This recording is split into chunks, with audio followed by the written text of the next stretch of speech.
Quincy. With me is Coach Dick Van Sciak. And Dick, first of all, I got to ask you, do you believe in ratings? Well, I don't put a whole lot of stock in those things. They're nice for the kids to put in their scrapbook, and you know, you got to win each game as it comes along. And here we are playing a fine Quincy team, and I don't want to talk about ratings. The area you come out of, Peoria, that is tough. Does that set a tone as you come down here to the state finals?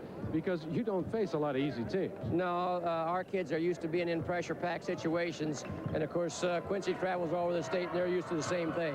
Everybody's heard about Curtis Stuckey, Shun Williams, and the rest. What about this team? How has it come together? I know it's probably been about a 2-year project. Well, they've been working well since grade school, and the chemistry's just great. They're all super kids, and they work very hard, and they've earned this. Do you worry when you go up against a guy like Coach Leggett, who has a reputation for pulling out the unusual, trying something different, or is basically your idea not to let him get the lead and then he won't be able to do anything? Well, I'm not worrying too much about what he's going to do. I'm more concerned with what we're going to do as we go along, and we'll play it by ear. Get excited at this point in your life anymore about these things? You still get a thrill. It's a big game, and you just hope that the kids do well for the community back home, our fans. They've been such tremendous interest back there, and they've supported us so well that I just hope that we can keep on winning for those people. Coach, good luck to you. Thank you. That's Coach Dick Van Sciak to my right, a man most of you know if you follow Illinois basketball at all, Coach Jerry Leggett. Hi, Jerry. How you doing? Very good, thank you. A lot of folks didn't think you'd be here. What do you got to say now? I was one of them that didn't think we'd be here. We're very fortunate to be here. It's been a very joyful season and a surprising season. There are a lot of better teams that aren't here, and we're just pleased to represent our area of the state. Jerry, as a coach, you've had fine, talented athletes. You've had all the Douglases. You've had Michael Payne. This team is completely different. Does that give you a little more satisfaction or a different sort of satisfaction as a coach? It gives you more satisfaction. You know, for about 10 years, we've had at least one All-Stater every year, and this is the 11th year, and we have no one that any Chicago media person could name, you know, and just a bunch of no-names that work hard. They're nice young people, and they've achieved more than I ever dreamed they could, so it has been my most satisfying year, really. Is this a case of a team peaking at the right time? I know that your regional is not noted to be all that tough, and sectional maybe, but then you beat Lockport in the Supers. Was that what it is? Because I know you struggled a bit in the middle part. First of all, our sectionals produced more Final Four teams in the last 10 years than any other section in the state of Illinois. You get sectional with Lamphere, and we used to have Lincoln in it and Quincy in it. There have been a lot of Final Four teams and a lot of trophies gone home to that sectional. In our regional, we have a very fine Jacksonville ball club with the highest score in the state of Illinois the last 2 years. So our regional sectional is very, very tough, and I sort of resent that you play that down a little bit. But it's not a question of peaking. The youngsters have played hard, and they had a couple breaks against Lockport. I think Lockport's one of the finest 8 teams in Illinois, and I'm not so sure we are this year, but they're nice kids, and I'm pleased that they're here. If you get out in front, will you play the kind of tempo that Lockport plays? Will you keep it low? Is this a low-scoring, must-win kind of game? If we ever get out in front, and everyone tells me we never will be, but if we ever get out in front, we'll play our usual offense, and we got to be very careful. They're quicker than we are, they're bigger than we are, and they're more aggressive than we are, but if our kids execute, we'll give them a battle. Jerry Leggett, good luck to you tonight. Thank you very much. That's the coach of the Quincy Blue Devils. One of your network sponsors is the American Dairy Association of Illinois. Thanks, Coach. Everybody knows how to do that kick. Health kick. Yeah. Whoa. The goodness of milk is a real health kick. Health kick. Yeah, milk. You pour a glass of milk real tall, getting calcium and vitamins and loving it all. Looking good. Come on, everybody, milk's that kick. Health kick. Do that kick. Come on, everybody, do that kick. America's favorite health kick. Milk. When you're budgeting for a corn and soybean herbicide, you need the best performance at the best cost. That herbicide is Dual. And this year, that excellent grass control will cost you less in most cases than ever before. Longer-lasting Dual. You already know it's the best performer in these rows. This year, we improved its performance in these rows. Ask your dealer about longer-lasting Dual. The best control now costs less.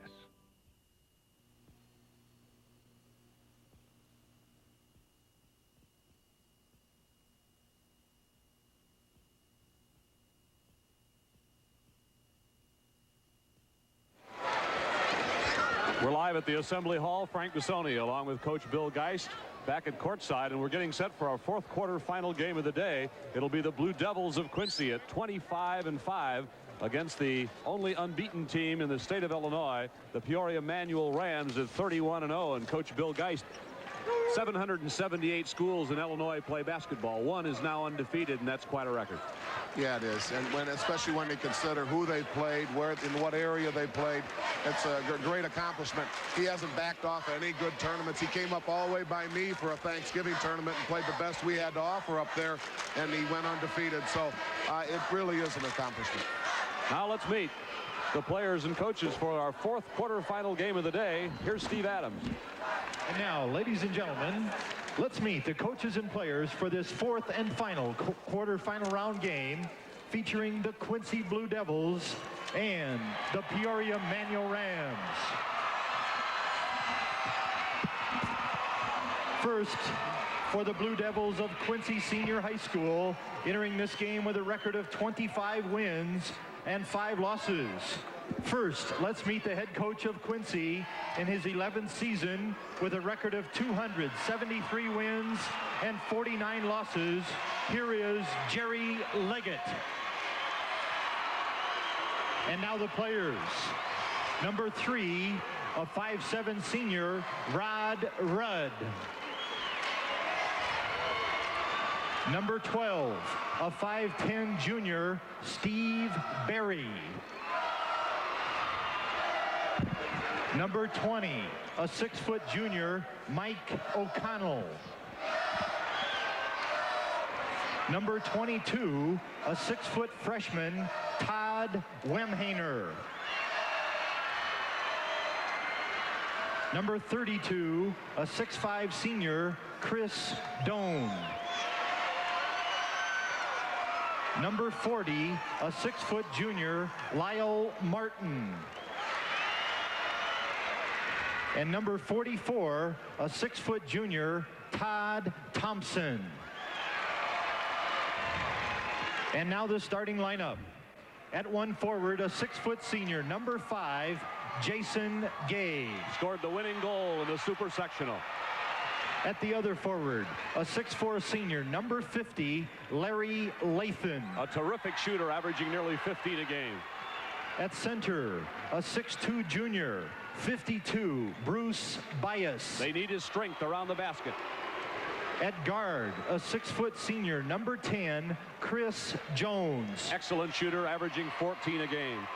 And at the other guard, a 5'6" senior, number 4, James Bailey. Quincy's ball handler and a tremendous foul shooter. Those are the Blue Devils of Quincy Senior High School.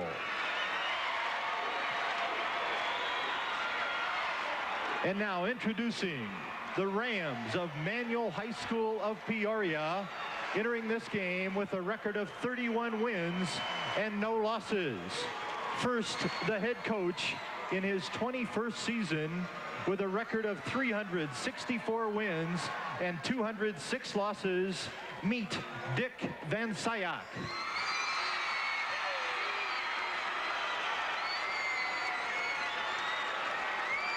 And now the players. Number 22, a 6'2" junior, Jerry Williams. Number 40, a 5'9" sophomore, Ricky Morgan. Number 42, a 6'1" sophomore, Damon Hendricks. Number 44, a 6'1" sophomore, Ken Sidner. Number 50, a 6'4" junior, James Shuttleworth. Number 52, a 6-foot junior, Demetrius Clements. And number 54, a 6'7" sophomore, Tom Wilson. And now the starting lineup. At 1 forward, a 6-foot senior, 32, Curtis Stuckey. Great shooter from the baseline, averages 16 points. At the other forward, a 6'4" senior, 24, Shun Williams. Mr. Consistent, averaging 14 a game. At center, a 6'5" junior, number 30, David Booth. A coming star that already averages 17. At guard, a 5'8" junior, number 14, John Deal. Role player and a good defender. And at the other guard, a 6' junior, number 20, Lynn Collins. The point guard, he makes them go. Those are the Rams of Manual High School of Peoria. And now the officials for this game, Bill Laudy of Frankfort and Ron Olisiak of Elmwood Park. Can the Quincy Blue Devils end Manual's winning streak? We'll find out in a moment. Now let's take time out for these messages.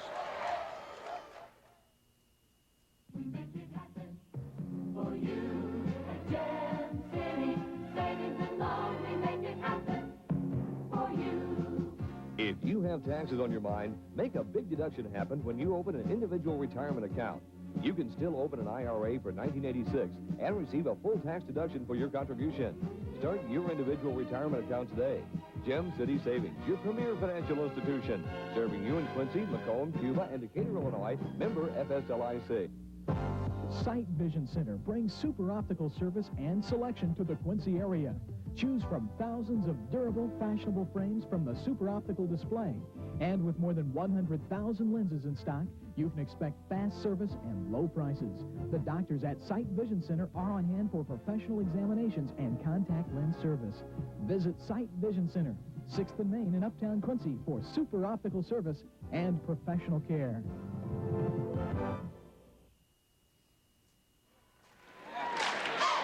From Adams County in their record 26th appearance, the Blue Devils of Quincy Senior from the Western Big Six with an enrollment of 2336. From Peoria County in the Mid-State 10, Peoria Manual, the enrollment 1222. The Rams of the Orange and Black. The starting matchups are there. In the middle, Booth at 6'6", the advantage over Bias at 6'3".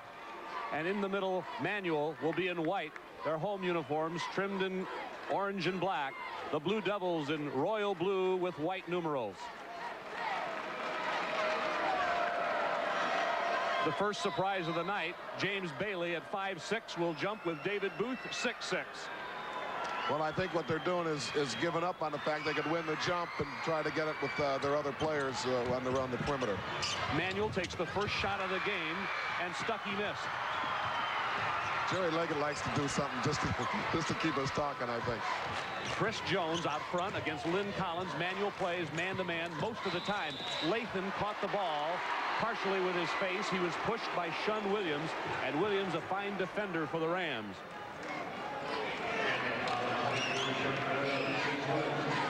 Bailey is number 4. 86% foul shooter, and he averages 10 points a game. Manuel's in the defense in white. Jones outside. Gay sets up at the top of the key. That's Bailey.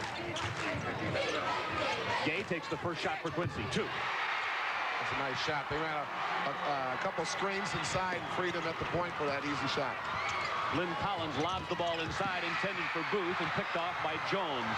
So Quincy has the lead in the ball as we start the game. Manuel has rarely been behind this season, has never lost. Lathan, number 50, L-O-E-T-H-E-N, an excellent shooter. Deal out guarding Bailey, quick on quick. Bailey swirls in. Tip out rebound by the Rams, picked off by Chris Jones. He's in. Missed. Booth battles Lathan, and a foul. It's going to be on John Deal of the Rams, and Quincy starts out well. Well, I was just going to say, of the two teams, Quincy is starting out the quickest. You can see the good hustle play, and there's the foul. Jones finds Lathan. Nice tip-in rebound by Gay. Lynn Collins on the fly. He can really move up the court. Collins at the foul line, a pop. Bam. Didn't take him too long to get started quick, though, did it? It's Jason Gay. His dad, Bill Gay, was on the 66 and 67 Quincy teams and played for Bradley. Quincy spreads the floor. Runs a weave on top. Jones and Bailey. Quincy has no All-Stater this year for the first time in over a decade. There's a ball in the middle intended for Gay. Booth picks it off. And Collins. Manuel wants the ball in Collins' hands. He shoots. Rebound, Bruce Bias. He's got some strength. 6 minutes in the first quarter. We've just started. The game is tied at 2. Manuel playing their pressure man. Here's a backdoor cut by Jones for the deuce. And a foul. No goal.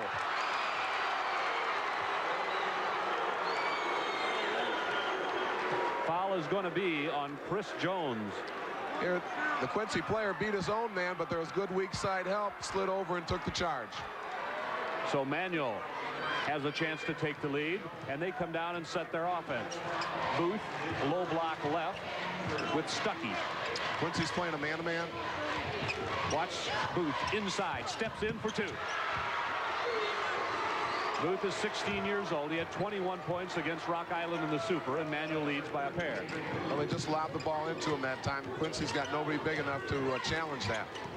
Lathan and Chris Jones outside. Manuel prefers man-to-man and man-to-man pressure. Here's a whistle and a foul on Curtis Stuckey. Stuckey, 32, will attend Drake.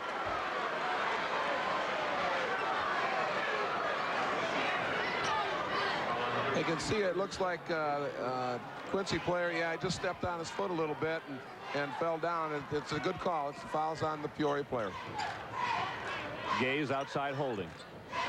Gay is 6 foot, 175, and a senior. Manuel starts 2 seniors, 3 juniors. Bailey. Bias rebound, swatted away by Booth. Lathan goes after the ball, and so does Collins, and we have a jump ball, and that's a possession. It'll go to Quincy. Well, both players wanted that ball badly. This game meets a great deal to these young people. Jones, who's a good shooter, will throw it in.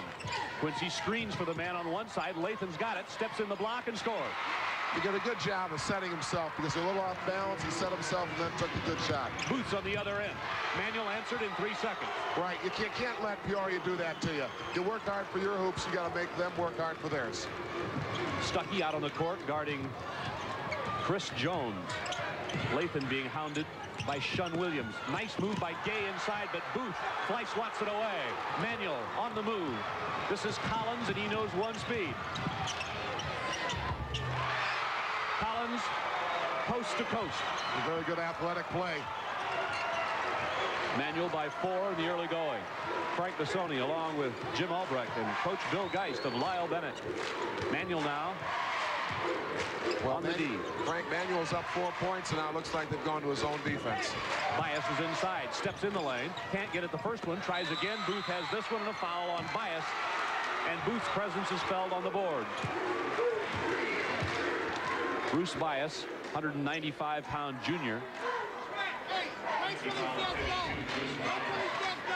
It's just a matter of missing the easy shot and then just being a little too aggressive trying to make up for it by getting a second or a third shot. Collins, a junior who has offensive skills, calls out a set play for the Rams. He goes into the lane, and a foul is called on James Bailey. Collins a bit big for Bailey one-on-one. Yeah.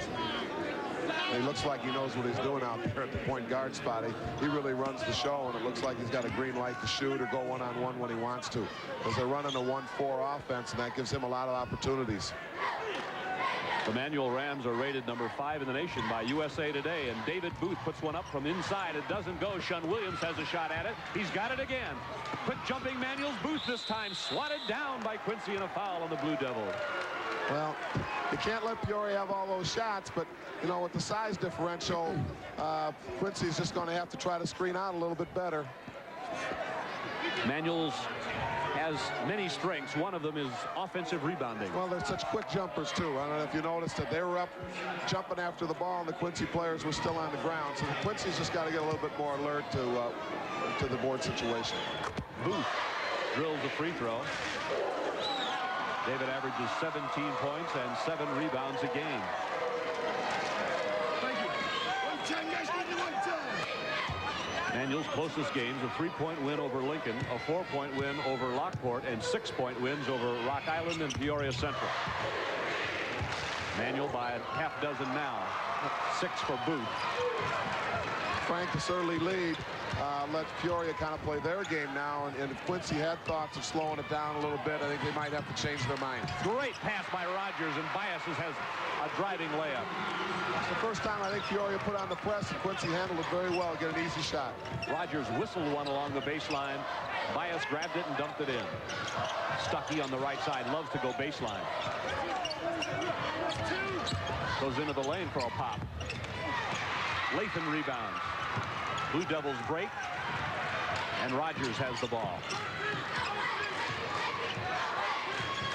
Quincy possessed with excellent shooting as a team and a magnificent foul shooting team, about 75% as a team. Rogers makes a move and gets a shot off. Booth goes after the rebound, but Lathan tips it inbounds to Bias, who's got a layup. A nice play. Lathan couldn't get the ball himself, so he just kept it alive by tipping it back, and it went right to his teammate. Lathan, the tallest of the Blue Devils, the 6'4", 6'5" mark. Collins, ball loose. Stuckey. Curtis Stuckey had 13 rebounds and 28 points against Rock Island. Gives Manuel a 4-point lead and a foul on Collins in the front court.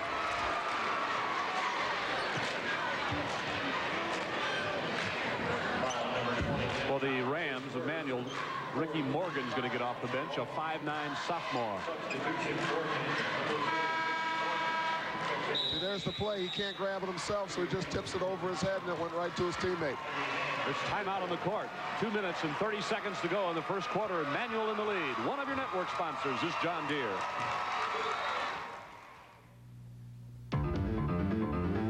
If you ever wasted a Saturday trying to replace a cheap tension spring or a sheared pin, this needs to be your new mower. If you ever killed a Sunday by chewing up a drive belt or burning out a bearing, this needs to be your new mower. This is a John Deere, and because it's built so well, you can get something from a John Deere that you can't always depend on with other mowers. You can get done.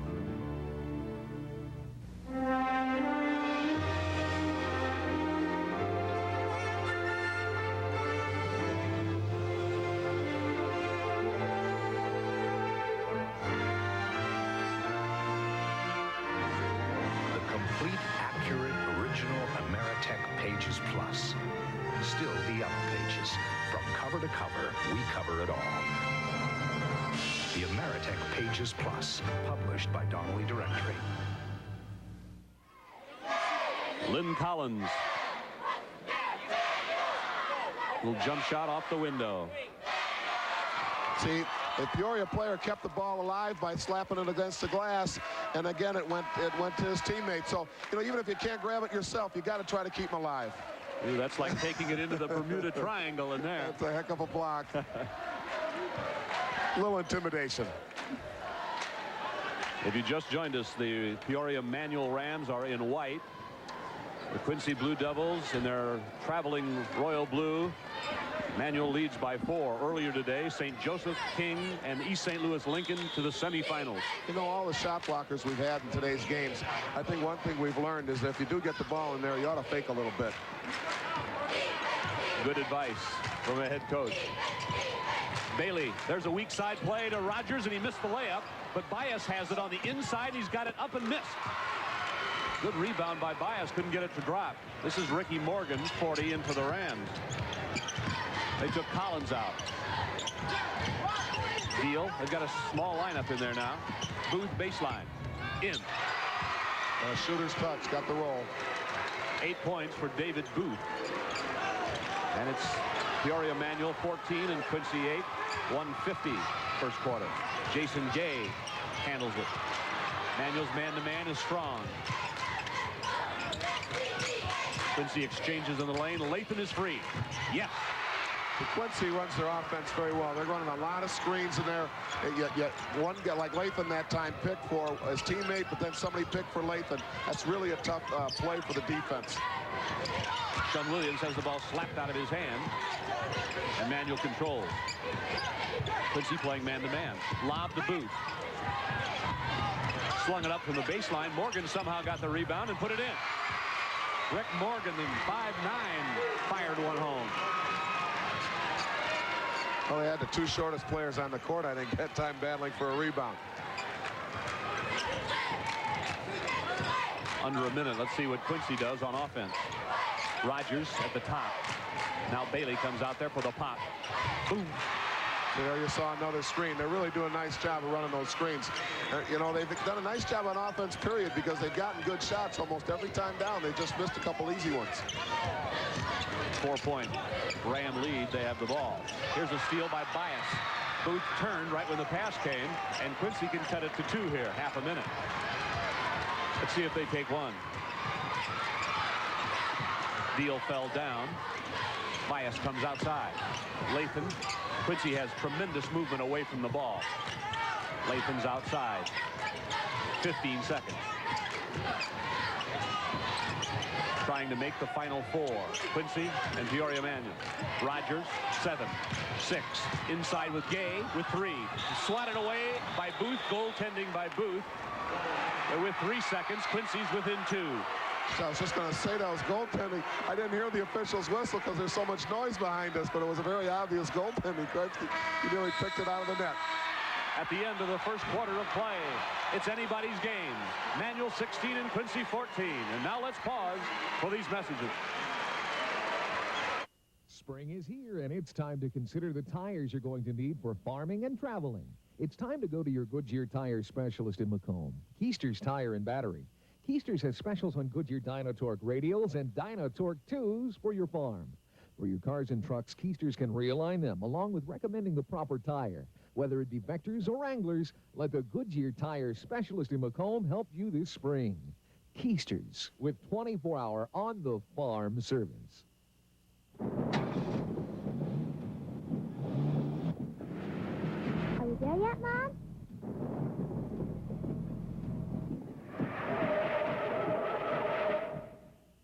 When the odds turn against you, put experience in your favor. Skilled physicians at Blessing Hospital's Emergency Center stand ready with experience in caring for life-threatening emergencies. Because when it's your emergency, experience matters. Count on Blessing.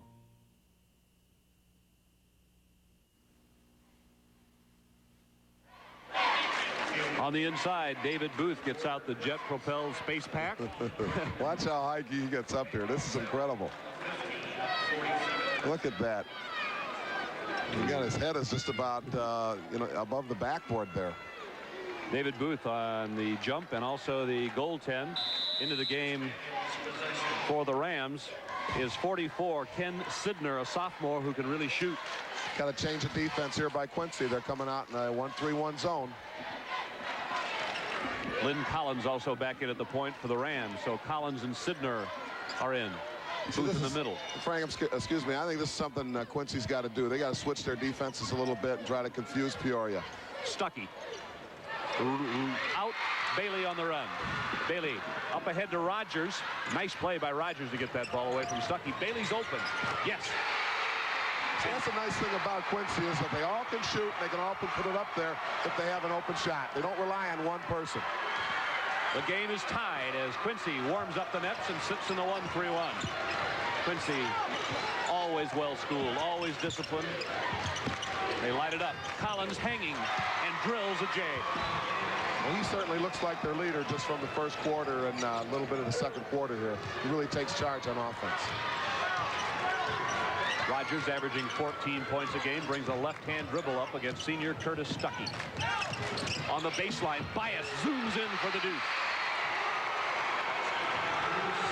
Good strong move to the glass by Bias. Here's a bad pass by the Rams, and the Blue Devils have it with a chance to take the lead. Momentum is definitely swinging a little bit towards Quincy right now. And their crowd is here in big numbers, as usual. A loyal following of one of the traditional powers. Quincy and Illinois high school basketball almost as synonymous. Bailey. Three-man front. Back door. Gay. Knock it in. Count it. That's a good call by the official. That time they ran that same play earlier in the game and they got a charge. This time the player just didn't quite get over and far enough. front of him. It's Lynn Collins on the foul, and watch the pass. Yeah, I think we get the nice pass. See, the player just doesn't quite get over there. Catches him on the side of his body, and then the two Peoria players fall over each other, and somebody's hurt. That was Ken Sidnor, the sophomore, who came in and buried a couple of very important jumpers against Rock Island in the second quarter of the super sectional. Looks like he's okay. He just tripped over Collins. Quincy always amazes you, don't they? Well, they're executing very well, and I think that's what Jerry Leggett said on the pregame show, that if he executes, or his team executes, that they'd give Peoria a good game. Bill Gay's son Jason, who scored the winning goal with 17 seconds to go in the super sectional, gives the Blue Devils a 3-point lead. 6.5 to go in the first half. Booth is in the right corner now. Sidner's up at top. This is Booth outside. Too long. The rebound, Bailey, and he runs. Booth is back. Here comes Bailey against him. Good defensive work by Booth. Give the ball to Quincy out of bounds. I think Bailey was looking behind him for Latham, but he could never quite get a clear shot at exactly where his teammate was, so he was fortunate that that ball went out of bounds. Bailey, there's the fake pass, and Bias was going to dunk that ball. That was a jump shot that turned into a pass along the baseline. They'll bring that one back in the second half sometime. Quincy by 3. Shun Williams. Kind of surprised they tried that play the last play down with a 3-point lead, Frank. If it works, it looks great, though. Man-to-man in the back. Sidner against Gay. Gay has no trouble. Frees himself for the shot. Oh, Sidner got his hands on it, and he released. Collins running the floor. Pushes it up to Stuckey. Sidner. It came off. And a foul on Booth, who got there just in time to commit the foul. Great play by Sidner, though, who blocked it, ran the floor, as you said, released, and almost got it to fall. Well, here we've got the replay. Coming down, a nice pass inside. He got kind of an easy shot. He just didn't make it, and then Booth comes in and comes over the back. You know, last time down for Quincy, I think it was a little uncharacteristic of them. Had a little one-on-one move and a jump shot. And I don't think Coach Leggett really liked it, especially when the shot is blocked and the other team gets a fast break going down the other end. I don't think Quincy should play that way. They've got to take their time, run their screens, and get better shots. Booth has the rebound. Bailey saw the long pass coming, picked it off. 3-on-2 Quincy. Latham tries to get it, but Booth's got that. And the defenses work, and Manuel shoots for the lead. Little guys should throw bounce passes, not those air passes. Watch Stuckey go baseline. He swirls and shoots, but a whistle first and a foul on Quincy. Son Chris Rogers, it would be his third. That was Chris Rogers' third foul. Here's the play I'm talking about. See, he tries to go over the top, but it's a bigger player. You just can't do that. If he would have faked that and then went down with a bounce pass, I think he would have had a lot more success. Make that Chris Jones, I beg your pardon. I was in the other game. And it's always hard to make a bounce pass when you're about 2 feet off the ground, right, right. He should have stayed down. Stuckey, a good foul shooter at 77%, ties the game. Jim, I think every coach must say that about 500 times a year to his players. On a fast break, you come down, you stay on your feet, you stay on your feet. Yeah, well, then you watch the NBA for one game, and all that coaching goes out the window for 2 weeks. Well, they think they can do those things. Yeah, but, right. you know, maybe someday when they get there, they'll be able to. But in high school, you should stay down. After the made free throw, Manuel 2-2-1, zone press on the full court. The Rams by 1. Quincy zips the ball up against the pressure. Latham's in the corner, guarded by Williams. And Williams done a good job on a good shooter. Gay outside. Quincy runs the screens. There's Latham free. Inside. Got it. Good power move. As there was somebody there preventing him from shooting the ball, and he just kept his eye on the rim and shot the ball hard. Stuckey went up to get the pass, knocked it in, but he was fouled first, so don't count the goal. So this is what Peoria does to you. You score a nice one, not an easy one, but a good shot at the other end, and then they're just attacking you right away. So you don't have time to really enjoy your basket. You've got to hustle back on defense. And before Jerry Leggett can get Chris Jones out of the game, he's got 4. Ooh, that hurts. That hurts. Jones, who's an outstanding shooter for the Blue Devils, sits there. That's quite a catch by Stuckey, wasn't it? Lyle Martin You know, that's something that I know coaches appreciate, but it's the hands or the catches on some of these passes. Some of the kids, they just have great hands, like they got glue on their fingers. It hits and it sticks. Stuckey a pair. Manuel back in the lead. There in the orange. 6 points for Curtis Stuckey. Rams press again. Number 40, Lyle Martin, a 6-foot senior in the game for the Blue Devils, replacing Chris Jones. 4 early fouls. Bailey had a good first half. Nice bounce pass inside. Jason Gay. Good move. Yeah, he got it up high on the backboard over the attempted block shot. Long arching one-hander by Ken Sidner. And the sophomore hits. Just under 4 minutes to go. Quincy's handled the pressure pretty well. Yeah, they have. There's another cut by Bailey off the back door. And they've run that play. It's the 3rd time. Talk about 2 great bounce passes back to back. Zip, zip. The Blue Devils set up 1-3-1 zone. And Lynn Collins comes up for the Rams. 3 minutes and a half to play in this first half. Who will make the Final Four tomorrow? Collins finds Sidner. He's open. He's short. And at 5'6", James Bailey has the long rebound. Well, when you get down this far, you know everybody on the team is going to contribute. And even though you're 5'6", you can still rebound if you get position. Now, Quincy's in a little bit of a delay game. Traveling violation on Jason Gay. I think that's going to happen, Frank. I think if they do get the lead, I think they're going to delay a little bit, try to draw Peoria out, and then run some backdoor cuts or double screens to get some easy shots. Collins for the Rams. Punches it to Booth. He's about 12 feet along the baseline. Sidner's open. Tip up by Shun Williams. Rebound, Stuckey. The Rams do the job on the offensive board. Shun Williams rings one up. And Manuel takes the lead back by 1. Rams press man-to-man now. A lot of shifting defenses in these games. Yeah, you know, it's just the wheels of the coaches at work, and now they've dropped back, it looks like, into a zone, a 1-3-1 zone. Just like to give the other team a different look. Let's see if they can adjust to it. Manuel goes into a half-court 1-3-1 trap. And now we have a whistle and a time with 2:23 to play in a 1-point game in our last quarterfinal. We'll be right back. One of your network sponsors is Country Companies Insurance.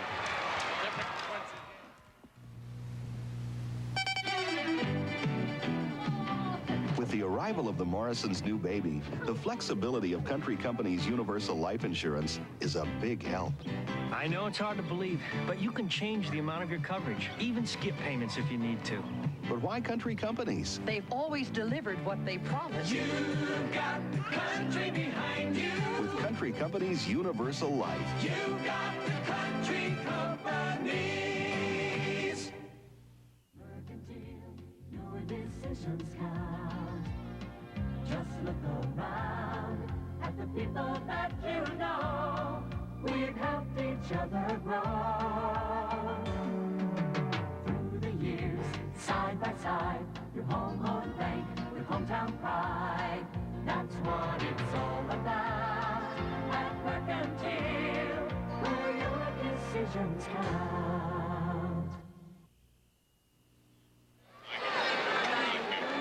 The chairs belong to the players, and the stage belongs to the coach. That's Jerry Leggett. 11 years at Quincy, 273 victories, only 49 losses.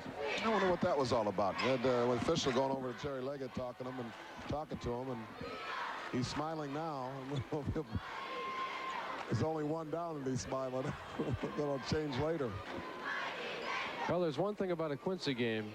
You never really miss the fact that Jerry Leggett is in the gym somewhere. I mean, his presence is always felt. Lyle Martin will throw the ball in for the Blue Devils. He does to Lathan in the corner. Here's Shun Williams getting his hands on it. Who's got it now? Quincy goes to the floor for it. So does the Rams. Jump ball. Boy, he dove about halfway across the floor for that. That was really a great play. So that's what a substitute does for you. He came in and he's helping in any way he can. That's what you like coming off the bench. you joined us late, Chris Jones, the guard for Quincy, got 4 early fouls in this game and is out. Lyle Martin there replaced him. Bailey fakes and doesn't. He's watched outside by Lynn Collins. Gaze on the wing left. Bias inside, barges in, got it to roll. He's strong, isn't he? Yeah, he really took it to the Peoria player that time. The lead changes hands again. 1:54 to go in the half.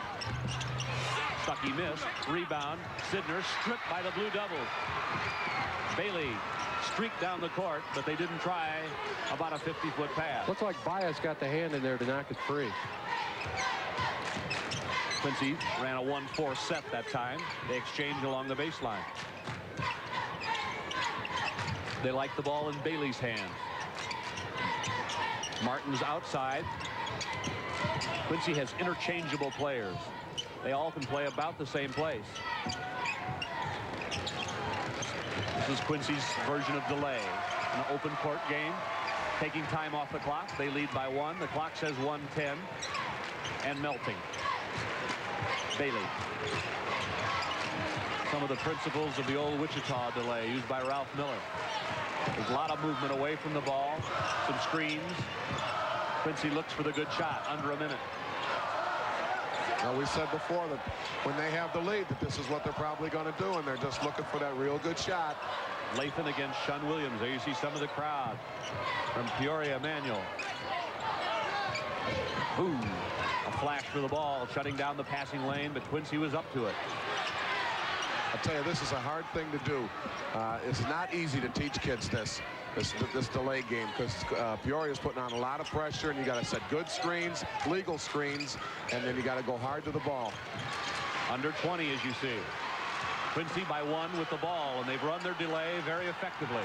Here comes Lathan. He'd like to get a shot. Here's a whistle first. Quincy called timeout with 13 seconds to go, and they lead by 1. We'll be right back. One of your network sponsors is the American Dairy Association of Illinois. Everybody knows how to do that kick. Health kick. Yeah. Whoa. The goodness of milk is a real health kick. Health kick. Yeah, milk. You pour a glass of milk real tall, getting calcium and vitamins and loving it all. Looking good. Come on, everybody, milk's that kick. Health kick. Do that kick. Come on, everybody, do that kick. America's favorite health kick. Milk. Today, we're going to learn about news math. It's very simple. With Quincy Harold Wiggs News Math, 4 equals 3. New subscribers like you can get 4 months of the Harold Wiggs for the price of 3. That's 1 month free.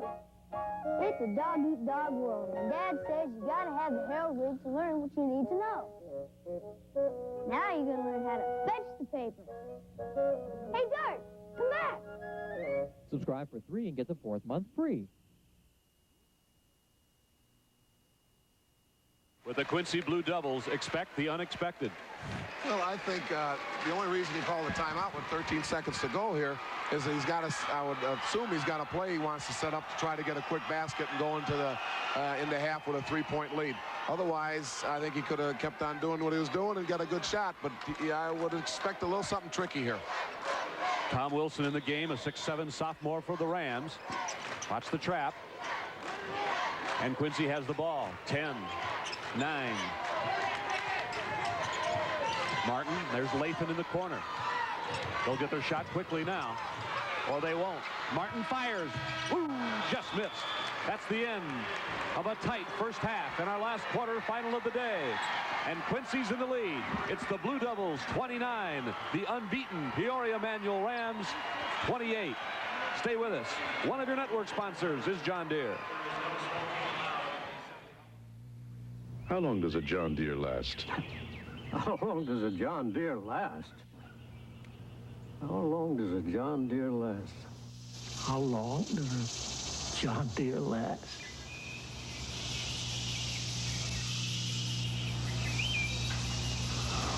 How long does a John Deere last? Well, come on.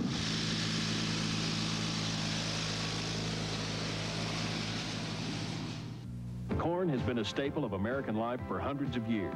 It's fed our kids, it's fed our cattle, and now it's feeding our cars with ethanol. Ethanol blend fuels are approved under the warranties of every automobile manufacturer that sells cars in the United States. Ethanol can boost octane and extend our supplies of petroleum-based fuels. So do your car a favor. Feed it some corn. Brought to you by the Illinois Corn Marketing Board on behalf of Illinois corn growers.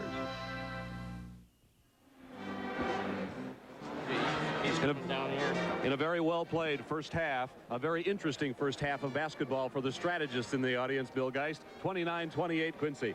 Oh, exactly right. I think it's a little bit of a surprise, I think, that Quincy's ahead because of the fact that, well, Jerry Leggett, if you listen to him before the game, he's poor-mouthing his team, and you wonder why he's down here. But you know he's got a good squad. And they did execute very well, and they hit a lot of good shots. And they're not letting Peoria's press bother him. So I think he's got a good game plan, and so far, so good as far as executing it. I'm very interested to see that Quincy reacted very well to the fact that Chris Jones, their outstanding shooting guard, had 4 very early fouls in this game and got a good lift off the bench from Lyle Martin, who dived in the lane for a ball and then went after it with authority, etc. Yeah, you know, you just need a lift in a lot of different ways from somebody who comes off the bench.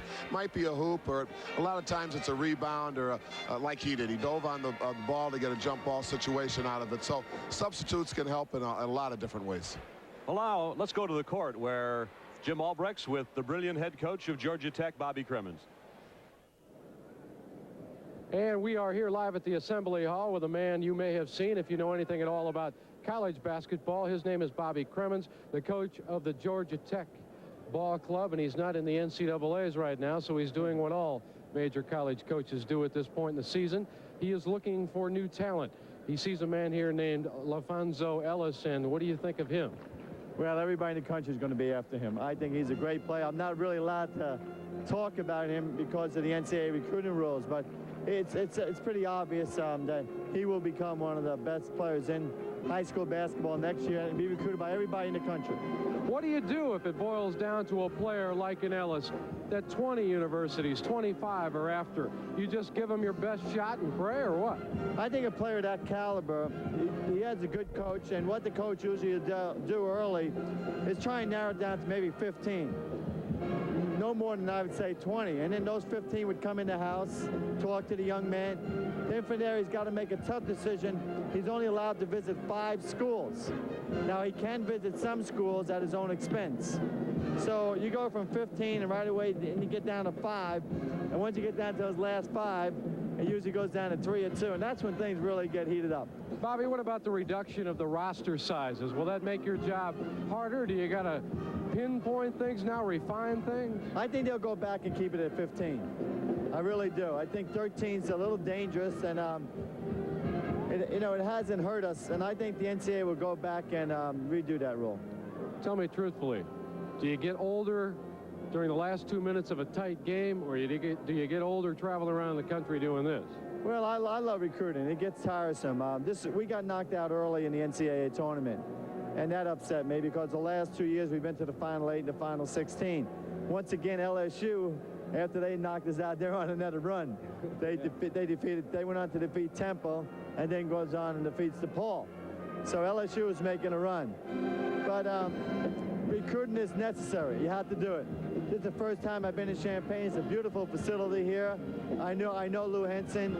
Our ball clubs have played against each other. So this is really a hotbed of high school basketball and college basketball.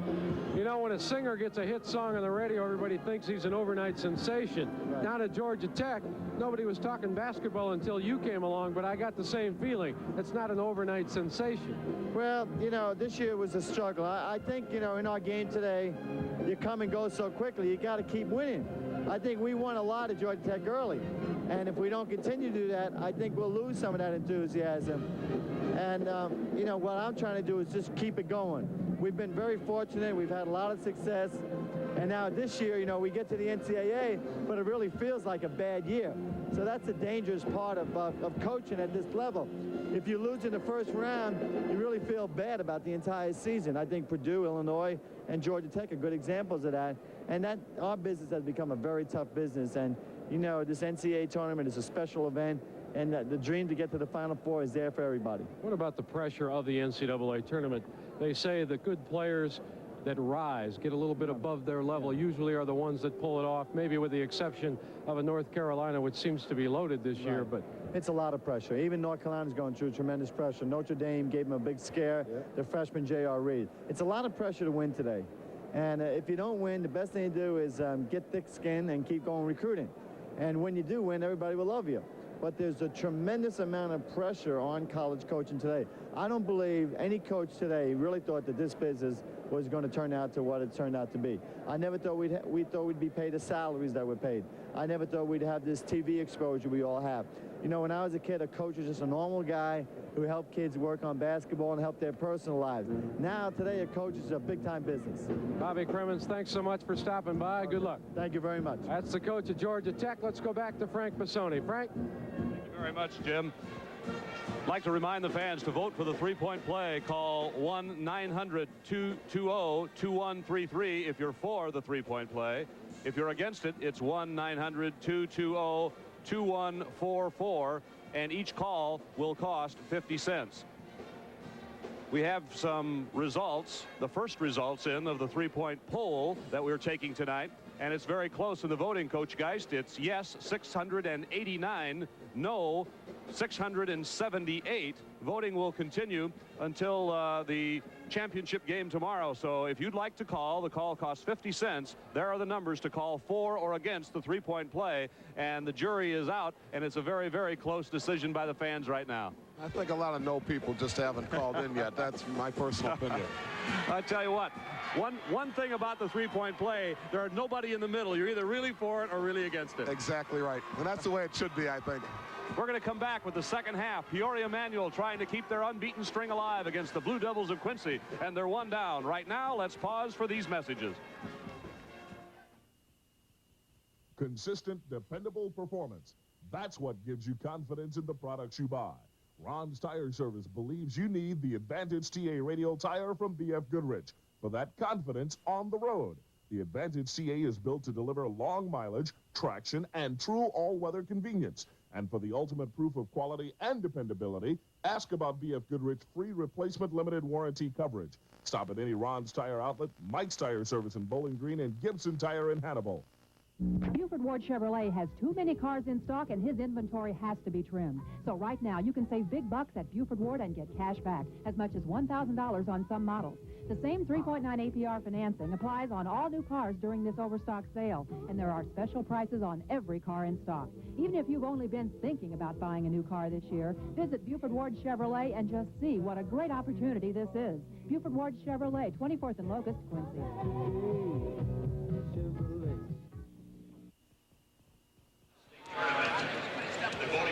Quincy in the lead in the early going. Earlier today, St. Joseph's and King in the early session, and East St. Louis Lincoln tonight have made the semifinals. We have 3 of our 4 semifinalists for tomorrow. Quincy scoring very balanced in the first half. Jason Gay led the way with 9. Bias at 8. Lathan and Bailey 6 apiece, and there's the 4 big fouls on 14-point average Chris Jones. For Peoria Manual, Junior David Booth in the middle with 8. Stuckey and Collins with 6. Sean Williams with 4. Morgan and Sidner 2 each. No foul trouble. Collins had 2 quick fouls in the game, but the Rams in better foul situation than the Blue Devils. That's kind of interesting. I think the scoring points out that we've got 2 good teams here. By that I mean that everybody plays defense, everybody plays offense. There's no one player who each team is going to, or no 2 players. Everybody's doing the job. Everybody's shooting 50% for the Quincy Blue Devils. They have 3 more shots than Manual, who's shooting 44%. The Rams perfect at the foul line. And here's a surprise. Quincy leading the rebound battle in this first half, have 1 more turnover than Peoria. Well, I think it just shows that if you're fundamental, you screen out and get proper position and then work hard and hustle, that you can rebound. Quincy, you used a word that coaches like, but it's an important one, fundamental. And the fundamentals are really important in this game. Well, I think that, you know, the better your talent sometimes, the less fundamental they are, because they can get away with playing well and not be fundamental. I think it really takes a tough, hard-nosed coach to get real good players to be fundamental, because they can win without it. Dick Van Syak of the Peoria Manual Rams is going to start in the second half with 6'7" sophomore Tom Wilson. And Tom Wilson started this season at Peoria Central and hasn't played for at least a couple of games for the Rams. And you can expect Manuel to throw a 2-3 zone or something like that at Quincy, because that's been their track record when Wilson is in the game along with Booth. Well, I would assume he just wants some more size in the game, and he figured, well, maybe he looked at the rebounding stats and figured he had to do something about it. All right, the second half of play. Quincy sets 1-3-1 in their zone. The Rams have the ball. Collins and Shun Williams outside. Stuckey is 32 left wing. Wilson and Booth on the low block. Quincy's defense has been solid. Shun Williams gets free. Tipped by Booth. Rebound Williams. Foul Quincy. Well, they took their time that time. They got a very good shot. It was missed, but they hung in there and kept jumping until they finally got the rebound and got the foul. It'll be a 2-shot violation, and Shun Williams, a 66% foul shooter, goes to the line. Shun Williams has some of the characteristics of a Manual star of a year ago named Jameer Jackson, who's at Notre Dame, in that he does what's necessary. He's very consistent, very team-oriented player. Yeah. I think all the Peoria players are. It seems like they don't really care who scores as long as they've got a white shirt on and they got Peoria across their chest. Williams' 6-point gives Manual a 1-point lead, and they put a 2-2-1 full court zone press on Quincy. Bailey, good little ball handler.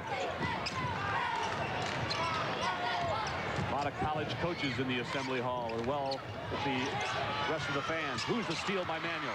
Collins has got it. Ahead to Booth. Steps in. Brilliant play by Bailey. Out of bounds. Brilliant is right. Lord, Booth was on his way up for 2, and Bailey said, I think I'll take that. Bailey, 150 pounds at 5'6". Zipped the ball away from Booth. Chris Jones is not back in the game for Quincy. Lyle Martin starts the second half in his place. Jones has 4 fouls, as you know. Martin punches it inside to Bias. He turns, is swatted away by Wilson. And out of bounds to the Rams. I didn't see that one. But when Bias got the ball, he turned into 2 Peoria players, and they did block the ball. It must have been blocked and off his body. Quincy stays zone 1-3-1. Lathan at the tail. Booth in the lane. 14-footer. Lathan on the rebound. See, with that zone, they're giving Peoria that 15-foot shot, and they just haven't been able to put it down. Quincy does a good job of boxing out. Bailey rises and throws it to the ceiling. Shun Williams goes to get it, and a foul on the Blue Devils. I think Bailey was intimidated because Booth came out to block the shot. And he saw him coming, and he really altered the arc of his shot. Right there, he's coming out, and he really threw it up a lot higher than I think he wanted to. And the crowd, the Manual section, was not booing. They were yelling boo for David Booth. Skip pass, Stuckey. Baseline.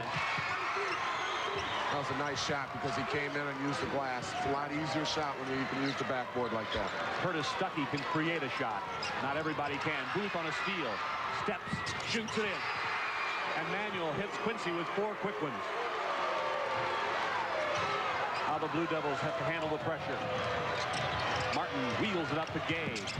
Nice pass to Lathan for a basket. Well, Quincy handled the press very well the whole first half, and now they come out and had a couple turnovers, but now they come right back at them with a great pass and a layup. You got to bounce back after you make a mistake, and I think that's what the Quincy players did. Collins lobbed to the goal for Booth. Turns out into a turnover, and Manual has it right back. Williams fires a pass to Stuckey.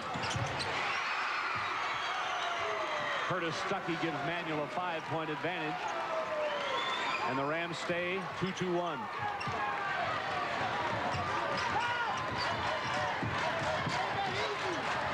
Quincy does a good job screening. Yes, they do. They do a good job on a lot of the fundamentals. A bit of a spread now. Lathan flashes the high post. Booth steals the ball, throws it up. Collins ahead of his man, all the way for 2. A heck of a play. A lot of athletic ability involved, and the Ram fans are in the game. Manual by 7. Manuel's pressure. Bailey and Gabe pushed almost over the half-court line. Quincy has a couple of people off the bench ready to come on. Double dribble. And the Blue Devils turn it over. 32, Chris Doan, a 6'5 senior. And 22, Todd Wemhainer, a 6-foot freshman, check in for the Blue Devils. Quincy's got to be a little careful here. It's a 7-point lead now. They don't want it to get a bit too far away from him. Coach Leggett might need a timeout pretty soon. How long will he keep Chris Jones on the bench? Well, with 4 fouls, you got to keep, as long as the substitute is contributing something, I think you keep him there. The freshman, Wemhainer, made something happen, slapped the ball away, and Gay has it.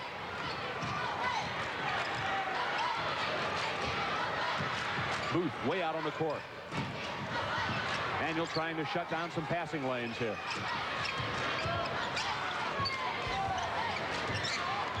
This is Bailey.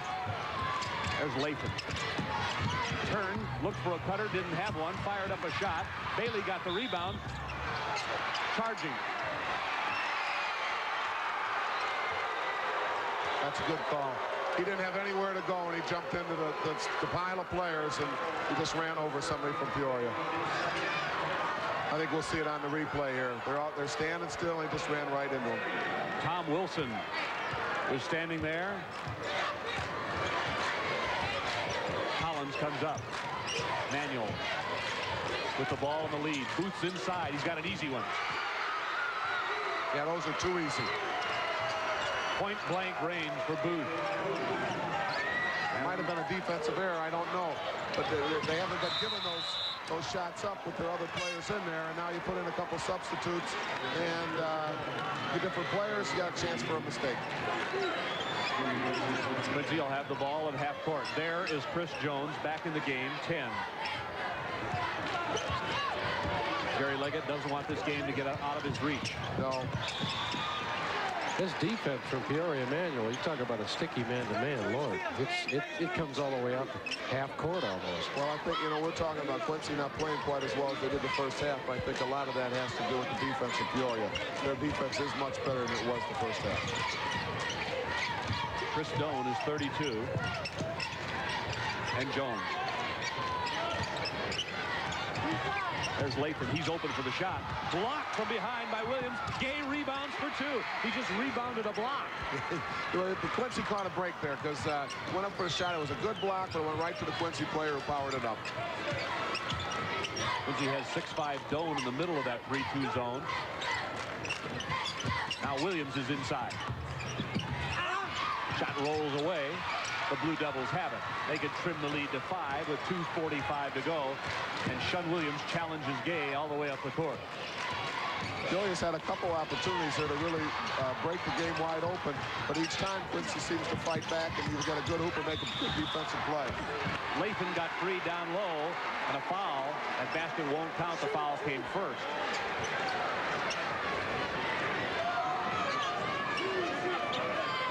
Foul is on Lynn Collins to be his 3rd.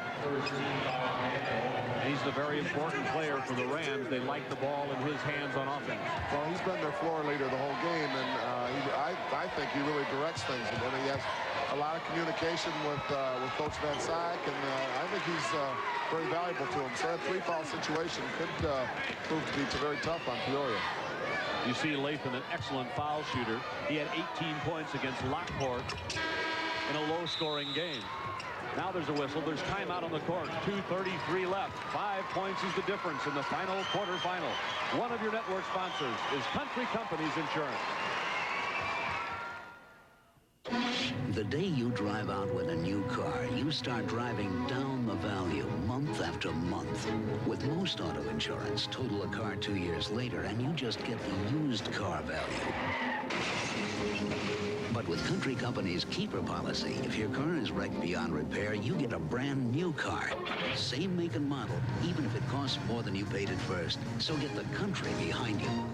You've got the Country Companies. Hi, this is Mick Examus at Westtown Ford in Jacksonville. You know, everybody's taking a shot at us because of the great deals we've got on Rangers. Doggone it, my brother's even taking a shot at me. But I'm going to give him something to sit up and think about all night, and that's a Ranger XLT for only $87.77. That's right, $87.77. You get $500 cash rebate or 3.9% financing. Remember, you can buy an Examus luxury truck only at one place, Westtown Ford in Jacksonville. We are interested in your view if you'd like to vote. The update on the three-point play. There are the phone numbers to call, 50 cents for each call. On the, whether you're for or against.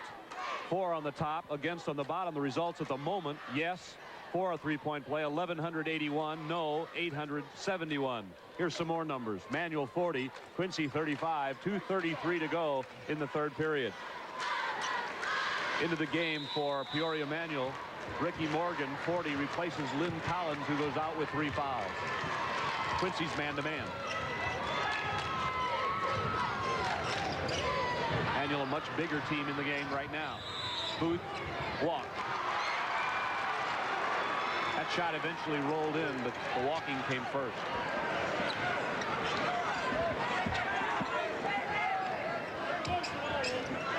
Booth was just telling the official that the Quincy player had a hold of his jersey. Which is kind of hard not to walk when you got somebody's got a hold of your jersey. Uh-oh. Booth might have hurt himself. Booth looks like he hurt himself. All the way up on the fly. Quincy's got the ball to Lathan. His shot is too long. Battling the boards is Doan, out of bounds to the Blue Devils. David Booth there is, he's talking to the official. The official said, "Are you all right?" He's limping noticeably. Let's see what happened. Did he twist? Oh, here we go with a. See what if we can figure out what happened here. There he is at the top. It's like his ankle gave way. Left ankle, it looks like. Inside, Doan puts it up off the window. Nice left hand. Good move by the 6'5" senior. And there's the score. With 150, Quincy has crawled back within 3. Stuckey. He's open, didn't.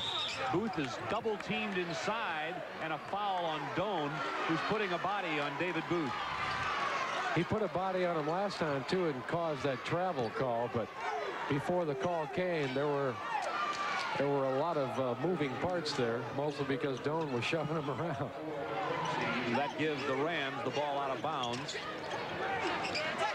Manuel eliminated Rock Island in the super sectional. Quincy eliminated Lockport.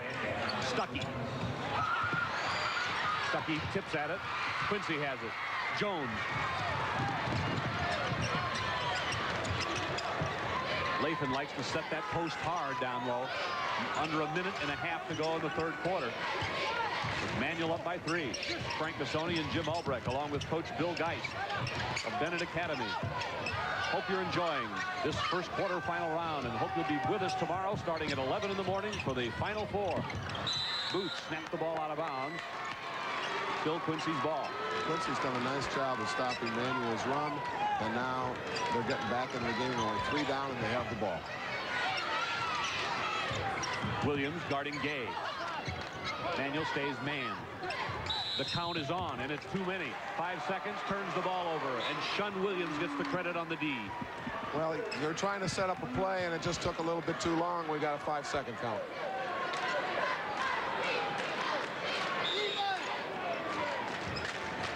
Let's see what Quincy does defensively now. Man-to-man. Morgan needs help. There's the ball right through Stuckey's hands and out of bounds. The turnover gives the ball back to the Blue Devils with 53 seconds, and I wonder if they'll delay. Well, I don't think Jerry would be too heartbroken to go into the fourth quarter with only down 1 point. Here's Jones. It's way up ahead to Lathan. 40 seconds, Quincy the ball. Bailey comes left. Bailey can really motor with that ball. Look how easy he handles it. Slips the ball between his legs. He's also a superb foul shooter. Gay is free at the foul line and didn't take it with 20 seconds. They intend one. Yeah, that's a good indicator that coach wants him to take the last shot. Manuel really defenses it now. And out Doan out of bounds to the Rams. Doan couldn't quite catch the pass. And with 12 seconds, Lynn Collins jumps off the Manuel bench. Well, I'm sure he wants his point guard in the game to make sure that they get a good shot here. And he puts shooter Ken Sidner, a sophomore, back in too. He takes out Morgan and Wilson. Now Quincy's going to extend pressure. He's got a Booth way back. Collins with 10 seconds. Flies into the front court. Booth lost it. Quincy's got it with 6. Up ahead to Bailey with 4.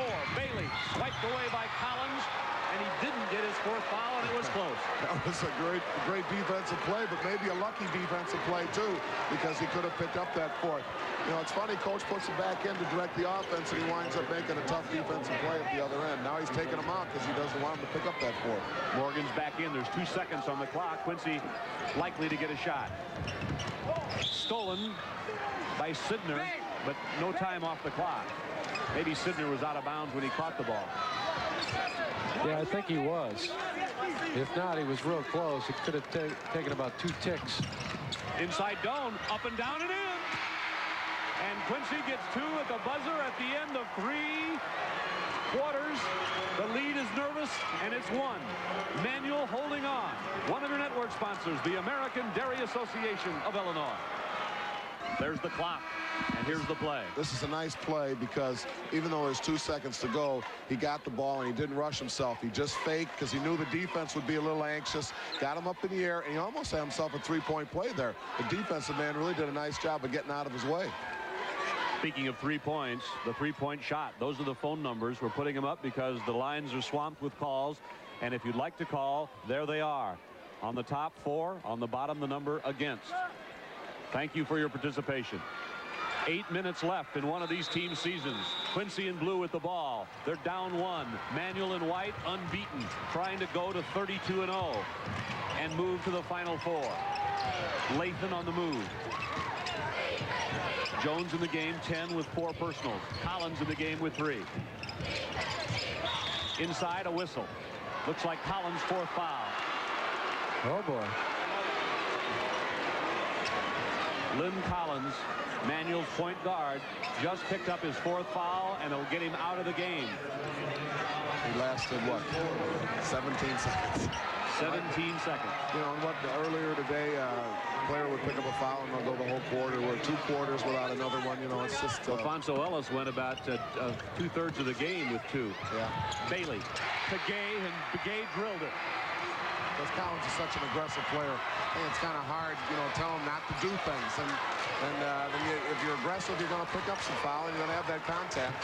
Quincy is in the lead. Booth shoots, and a whistle, a foul on the Blue Devils. It's on Doan. He's been a banger in there, but he's been effective. David Booth will go to the foul line because of this play. Well, he catches the ball and he keeps it over his head. He did not bring it down and let the Quincy players slap away at him. Now on the shot, I think he was shoved a little bit underneath. This Quincy defense, they'll do a lot of that to you. They are very aggressive. They'll hold a little bit, and they just play a very tough defense, whether it's man-to-man or zone. It's really very congested in the paint there. And the score is closer to the tempo that Quincy would like than that of Peoria Manuel. Booth made 1 of 2. The game is tied. And here we go. Stuckey turns up the defensive pressure. Bailey blows by Stuckey on the right and gets it to Doan. In it goes to Lathan, swirling one-hander. Yes!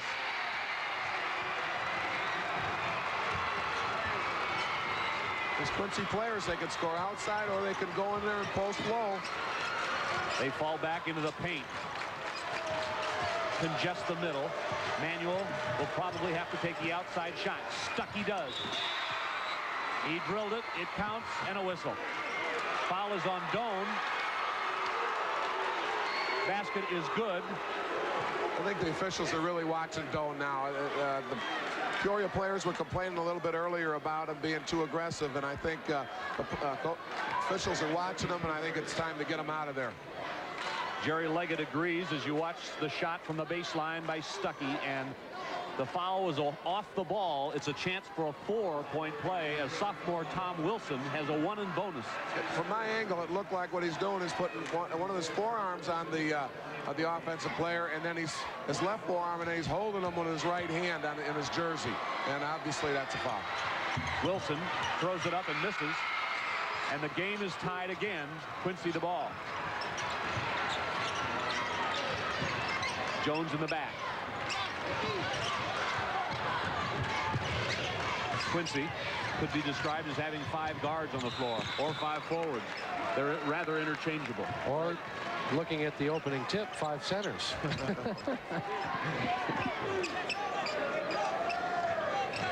Here's a lob inside. Gay's free. Layup is good.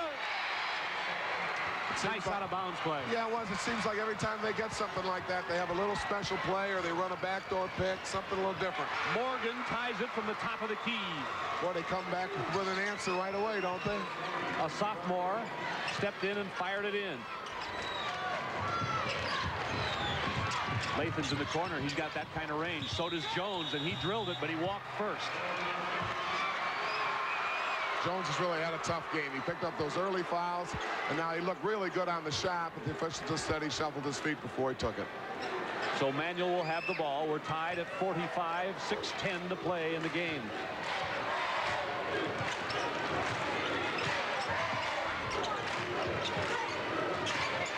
Wilson posts. Booth flashes across the pivot. Stuckey shoots. Booth a good rebound.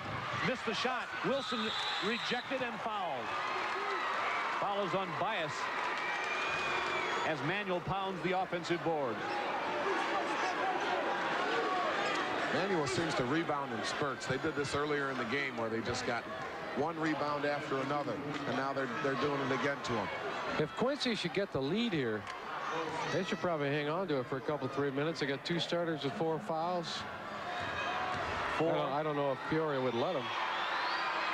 Well, they're not going to let them do anything, but they'd come out and get them. But I think that would be the game plan. If Quincy could get the ball in the lead, they're going to hold it out and run a little bit of a delay and try to run a backdoor cut, run some picks or whatever, but get a real easy shot. Wilson, only a 38% foul shooter, made a pair to give Manuel a 2-point lead. 5 minutes, 45 seconds to go in the game.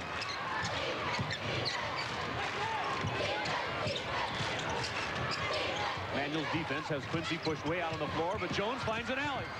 Nice play. Nice play. That's the jumper he hit, now this. The jumper didn't count, but this layup sure did. I think he's getting a little more involved in the game. He's forgetting about those 4 fouls and just playing basketball. What an entertaining game. Shun Williams adjusted in the air. Wilson rebounds and missed. How did it come out? Williams tries again, and Shun knocks it in. A great hustle on Manuel's part. They just stuck with it until it went in. A couple times it was in there and just popped out. Instead of running down court, they hung in there until it came through the bottom of the net. Manuel by 2. Quincy the other way. Gale running, one-hander goes down. What a shot. What a shot. 17 points by Jason Gay. I think it's going to be a very exciting last 5 minutes, gentlemen. Morgan's outside. Remember, Collins is out of the game with 4. He's been out quite a while. He went out at 7:43. Morgan fakes and goes. The left-hand shot is missing of everything. Wilson saves it in and off Quincy. That's a good play. He couldn't save it to one of his players, so he just threw it off one of the Quincy players. Good, smart play. See if we can take a look at that. Here's the save by Wilson, and he hit it off Lathan. Now Quincy goes after one. I wonder how long Coach Van Sciak will stay with Collins on the Pines.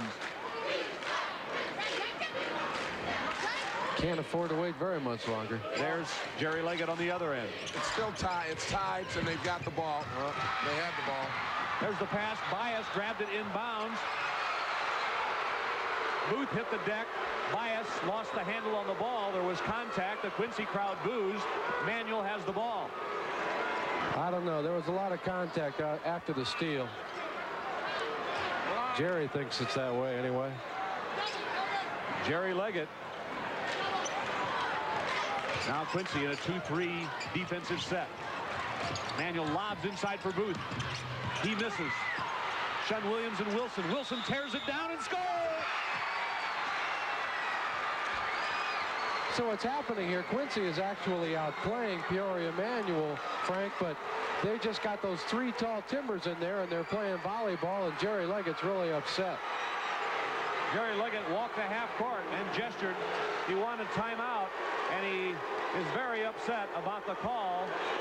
I don't know whether it was a technical foul or a timeout. There was a T form. There's Jerry Leggett. Now the official is escorting the coach over to his bench. Jerry Leggett is saying we had timeout. No, he's going to call it for a technical. Called a technical foul on Quincy. There is no timeout. There's Dick Van Sciak, who's yelling, let's go. He's pointing down the other way. Jerry Leggett says, now wait a minute, I had timeout. Well, the debate rages. He's gesturing that I called timeout. Now Ron Olesiak goes over. Let's see who's going to shoot the, I would imagine Curtis Stuckey will shoot the technical foul for the Rams.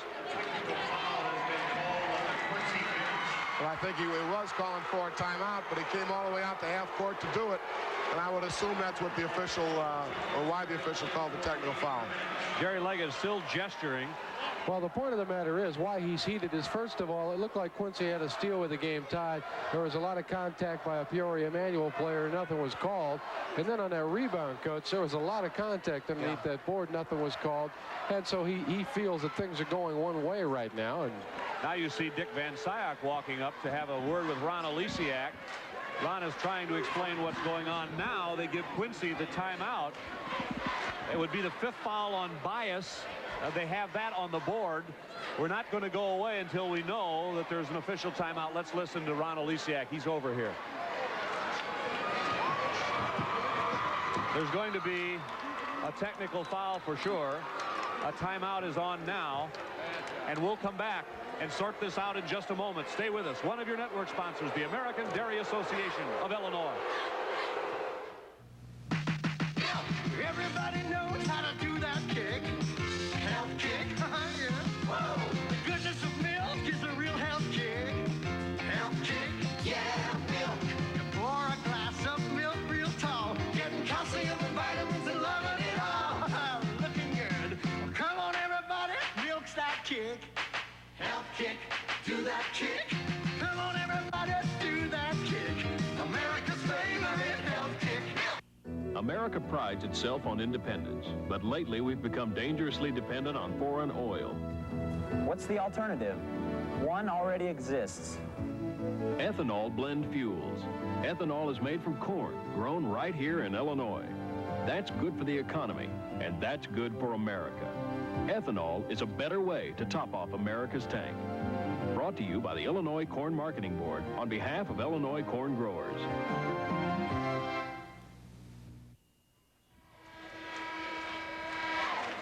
What will happen when we come back? Tom Wilson of Peoria Manual, the 6'7" sophomore, will shoot 1 free throw to try to complete that 3-point play. He knocked in a shot.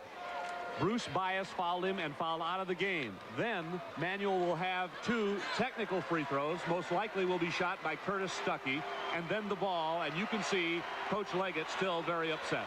Well, it's an unfortunate situation. I think what happened is he wanted to call a timeout. I don't know if his players saw him, so he kept coming towards half court to call a timeout. By the time the players saw him, he was at half court, and I think the officials thought that he was complaining about a previous call, and he saw him so far off the bench that he called a technical foul. Wilson missed. This is not the time in the game to get a technical foul, obviously. I mean, you're 2 points down. There's 4 minutes to go.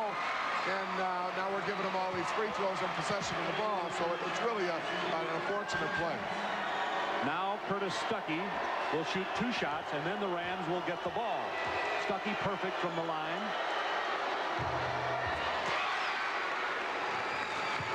And he has extended the Ram lead to 3.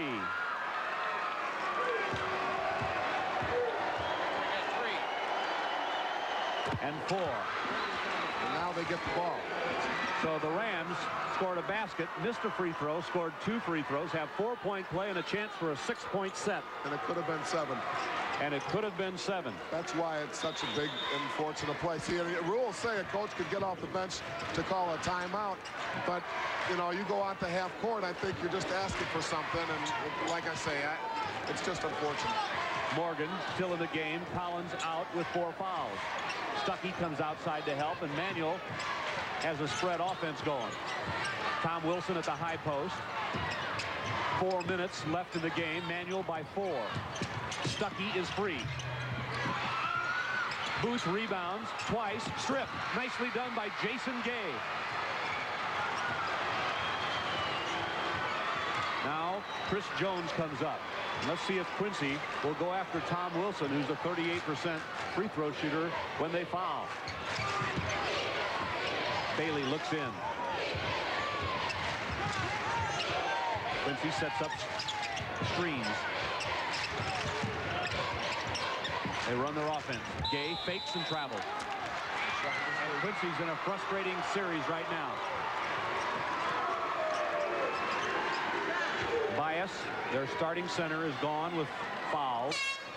And now Lynn Collins with 4 fouls checks back into the game, and they won't foul Tom Wilson now. They're putting Collins back into the game. He may try to run off some time here. He's got the ball with a 4-point lead. Quincy's been playing his zone. They may bring it out a little bit, and they can go to man-to-man. Here's a steal by Quincy. Bailey. Well, Frank, you put your best point guard back in the game so that won't happen, and sure enough it does. Now Chris Jones. Let's see what the Blue Devils will do. Lathan sends the ball into Gay. Fakes and steps in for a layup. It's a 2-point game with 3 minutes left. 19 for Jason Gay. Some game. Stuckey's open. He goes all the way in for 2. Good patience. He had the ball. There was a man open underneath. Instead of risking the pass, he faked a little bit, took it to the basket under control, and laid it in off the glass. That's a very big and smart play by Stuckey. 16 for Curtis Stuckey in the game. Gay's in the corner, guarded by Collins. Collins with 4 fouls. See if Gay will take him. The clock is down to 2:25. Lathan's open. He fires for 2. Every time down now, there's such great plays, and both teams are executing very, very well. Larry Lathan with 14. Quincy a steal and a whistle, a foul on the Blue Devils. It's on Gay. Good call. There was a foul. Collins tried to pass the ball, and he got hit by Gay. It was a good call. Dick Van Sciak. His 21st year at Manual. Then at Armington, 15 years at Washington High School. We've had 2 great games tonight. I mean, close games, strategy, good high school basketball. And you know what we didn't have tonight? A crummy 3-point play. Eventually, you're going to tell us how you feel about that. Well, it's great basketball without it. Collins missed. Who's got it? Quincy has the ball. They can tie the game. Gay into the front court, 2-on-2, and he holds it up. There's the clock. Quincy shoots for the tie. 55-53. Peoria Manual, unbeaten and ranked #1, but on shaky ground here. Lathan at the high post. Backdoor cut. Gay. The game is tied. They've run that play over and over. Great execution. 21 points for Gay. A steal by Bailey. Yeah, it was real close to being a technical on that play, too, Frank, because Booth got up there and slapped the glass as it went in. Now a whistle. Timeout. Peoria Manual. What a game. The game is tied, and we'll be right back. Let's pause for these messages.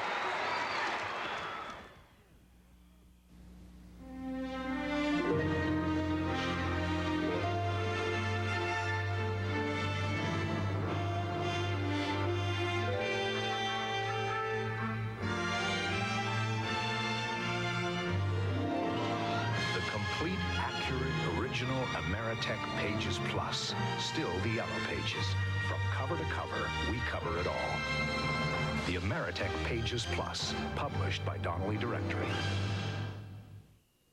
Kids playing against kids. Good strategy, good coaching. 1 minute and 39 seconds to go. And Jason Gay has 10 fourth-quarter points. As you see the Manual coaching staff talking away. The game is on the line. So is Manual's winning streak in their season. And this is how the game was tied. Quincy does this so well. First of all, they get it right in the middle, turn around, drop the pass off on the wing. Nice little bounce pass. Lathan goes to the high post, and it's usually a bounce pass to the cutting man. And there's the sea of Blue Devil blue. Well, the state's only undefeated team finds themselves tied with 1:39 left. I don't think they're putting a lot of pressure on themselves, but they got to be feeling like. There's your timeouts remaining. Manual 3, the Blue Devils 2. The Rams have the ball. Let's see if they go to Stuckey. Quincy's in a zone. 2-3 zone. Stuckey's on baseline right. Now he roams the baseline to the other side. I'm a little surprised. I thought Peoria would pull it out. Morgan fakes. Collins is open and doesn't. Morgan fires out of the corner. Not a high percentage shot. Quincy has the ball. And maybe, just maybe, will try to hold for one. Got 1:15 to go. Well, if they don't hold for one, they're not in the bonus yet, so Peoria can foul Quincy if it's not in the act of shooting. Lord of the game. See, this is their little delay, I think. Manuel. They might be setting up a play, though. Watch. Here it goes. High post. Lathan dropped the ball. It's on the floor. Manuel's got it. A big defensive play by the Manuel Rams. See, they tried to run the same play. It just wasn't, the timing wasn't as good as it was the last time. Collins wheels by Jones into the front court. 45 seconds. You see the clock. This is for the game. Manuel season 31-0. They're looking down the barrel of the Blue Devils defense. Manuel's holding the ball, getting Quincy out of the zone. Stuckey comes out. Excuse me, Quincy players are looking over to Coach Leggett, trying to find out what he wants them to do. Now they have to come out. They've got 5 seconds to create some action, or it'll be a technical foul. Under 20 seconds now. Manuel pushed way out on the court. Stuckey, the senior, holding. Manuel trying to go for one to win the game and get to the Final Four. With 7. Stuckey with 6. Stuckey missed. Rebound Quincy. 3. Timeout. Quincy calls timeout. 2 seconds on the clock. And the Blue Devils will have a chance with 2 seconds. I think what we're going to see now is they're going to be on the sideline. We've got to see a long pass, I would assume, and kind of throw the ball up for grabs, and maybe have one of the Quincy players try to tap it to one of his teammates for a jumper. I've seen Coach Leggett use this shot, or use this play before. So, I don't, unless he doesn't think this is the time for it, but you only got 2 seconds. You've got to throw a long pass. He's been here before with teams that have run 2-second and 1-second plays. The Douglas is in pain. He's got a million of them. Manuel knows if they get a 6'7" Tom Wilson off the bench, he may guard the man throwing the ball in bounds. Oftentimes Leggett will run a play where he'll throw the pass long, but the man who gets it is not intended to catch it and shoot it. His only job is to tip it to someone else, because the ball is coming in one direction. They'll tip it back the other way, catch somebody asleep. But that play is frozen in my mind as Dennis Douglas threw it to Bruce, who batted it back in bounds for a layup at the buzzer. And here's the turnover. There's the cut up. Here's the backdoor play. But the timing just wasn't that good. See, it was an air pass, not a bounce pass. A bounce pass, the player can watch into his hands. It's much easier to handle. That air pass is a tough pass, especially when it was thrown at his knees like that one was. It's important to note that Manuel has only 2 team fouls, so Quincy is not in the bonus. There's really a forced shot, but Stuckey had to take it. It's not the one Dick Van Sciak wanted, I'm sure of it. And the one time Manuel didn't get the offensive rebound, that man's team did. And with 2 seconds to go, they're going to throw the ball down the court, and let's see what happens. On that last second shot that we just saw, what maybe you did notice was Lathan had a nice screen out, and he really did a nice job getting the ball. Wilson will guard Jones, who's throwing it in. Lathan just held it. Now he fires it. What he tried to do there is the ball came in and somebody set a pick on, who was it? On Wilson, and Wilson knocked the player down. What he was looking for was an offensive foul and go down and shoot some free throws. Although, like we just said, it wouldn't have been shooting free throws because they weren't in the bonus yet. That's right, but that's, Leggett had that in mind, drawing the foul, but there was no bonus situation, so. Here it is. Here's the play now. See the set a pick. He hits him a little bit. Now, there's a little acting going on there. There's no question about it. But I think the main point was that there is no bonus, so even if they would have called the foul, it would have made any difference. Quincy trying to draw a charge here, and they have Tom Wilson set up. The man goes down. That's James Bailey, but that was more acting than anything else, and he's really fortunate he didn't get called for a foul for shoving. It's overtime at the Assembly Hall to decide the last semifinalist of the day. All fives on the board. Overtime in high school is 3 minutes. There's more people with their legs banging together, bouncing up and down.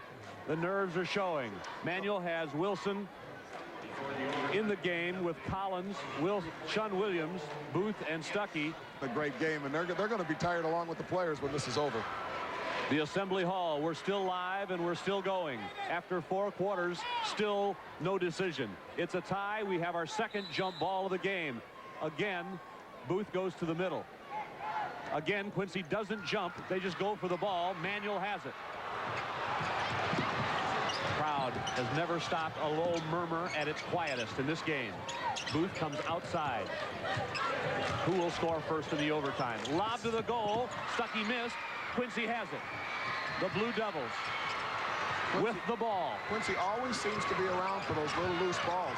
And their littlest guys, they just go underneath the basket and start looking for it. Frank Bassoni and Jim Albrecht, along with Coach Bill Geist. We hope you're enjoying it.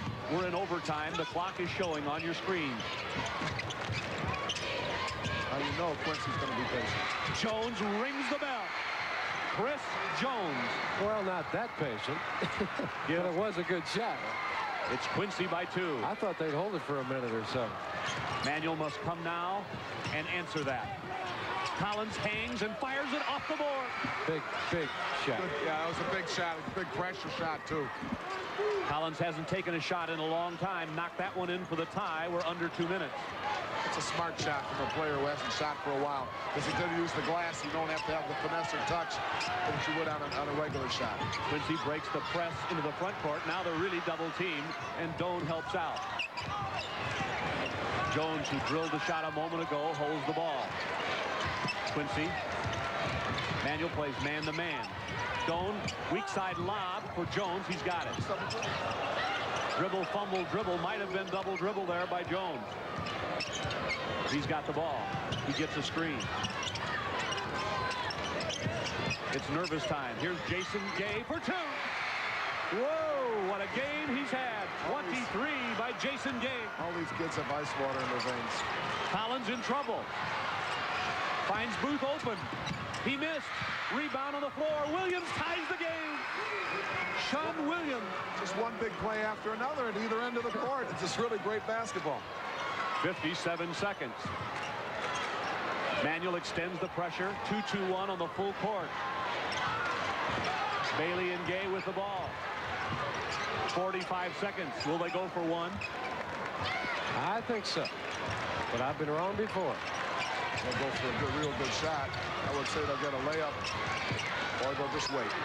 Lathan with the ball. This is overtime. And there's a half a minute left in somebody's season unless we play another. Gay points. Manuel's unbeaten. Quincy's trying to do it no one's done before. Well, they're going to wait now. Bailey. Your clock is under 15. No bonus for Quincy. Whistle. Good foul. Foul on Sean Williams, I believe. Good foul.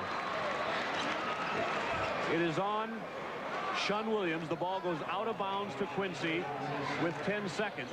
That is the second foul on Sean Williams. I believe the third team foul on Manuel it is. And Manuel might be well advised to do that again if somebody's breaking for the basket.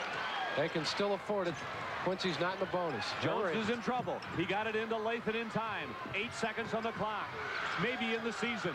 5 seconds. Bailey wheels it up. Scores with 2. 2 seconds with 1. Quincy leads on a miraculous shot by James Bailey.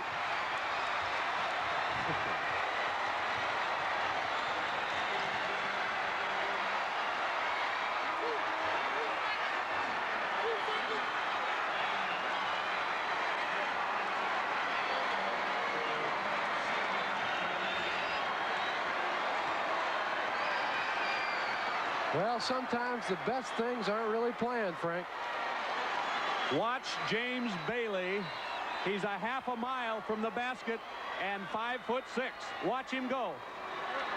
That's a 25-footer. It's just a throw, but he knew he had to get it up because he wasn't sure how much time was left. He just wanted to get a chance, and you'd rather be lucky than good. Listen to the crowd and the electricity going through this building. He really looked like a pretty good shot. He didn't follow through, didn't he? Had good spin on it and everything. He's got a pretty happy young man there. It was Jerry Schnee of the Chicago Tribune who did some research and said if there's an upset in the quarterfinals, it's usually in the last game of the day. And that man, Jerry Leggett, is 1 second away from one of the biggest upsets this tournament has seen in a while. Well, with all the Chicago Kings and East St. Louis Lincolns and all the fine individual talent, it appears that Jerry Leggett may have stole the day. 1 second. What will Manuel do? Lynn Collins will throw. I think they may call another timeout. They have it to spend and do. They have Sidner in the game, who's an excellent shooter. They may try to throw the ball 90 feet and just tap at it. Oh, I got goosebumps on my goosebumps after that shot. I can't believe that one. An unbelievable shot by James Bailey, and it just hit the bottom of the net. Both teams still have 2 timeouts. Here's your stats after the original 4 quarters of this game. 58% for Quincy, only 42 for Manuel. The rebound total is amazing. 30-22 Quincy. Look how many more free throws Manuel shot. Quincy's got more turnovers. They also have the lead. You know what, Frank? Those statistics mean zip because he got 1 second to go in overtime, and Quincy's up 2. The whole overtime was full of pressure shots. Everybody made a pressure shot, and then it came down to the hardest shot of the entire game, and it went right through. It's just a matter of who was going to have the last shot, I guess. Just like you say, both teams executed very well. Well, it's going to have to be a perfect down-court pass. Well, you got to throw a long pass, throw it high if you can, and hope that one of the big kids from Manuel can jump up, catch it, and put it in one motion. It's a tough play. It's a long shot, but it's really the only shot they have right now. You see Lynn Collins walk into your picture. He will throw the ball all the way down the court. There are no Manuel players on the other half. They're all down by the basket. Collins has 1 second to throw the ball all the way down and get it in the basket to one of his teammates. Got Booth and Sean Williams, I think, are going to be. Yeah, it's a long second, too, Frank. I think it's a long second. There's the pass by Collins. He's got it to Booth. Booth fires. It is no good. No good. Quincy wins. They got a pretty decent shot. They did. A heck of a play. Dick Van Syok will now greet Jerry Leggett. And that's a hard one for Van Syok to take because you got an undefeated team, Frank. I was watching his face when that shot went through, and if words could describe, boy.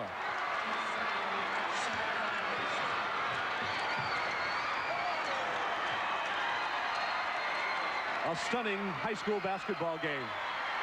In the final quarterfinal of the day, look at the Blue Devils.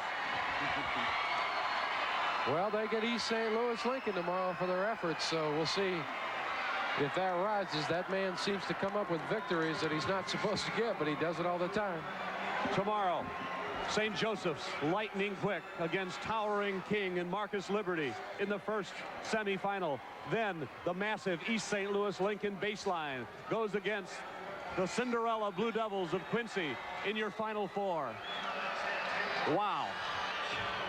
For Jim Albrecht and Coach Bill Geist, this is Frank Bissoni wishing you all a very pleasant good evening. Join us tomorrow at 11 for the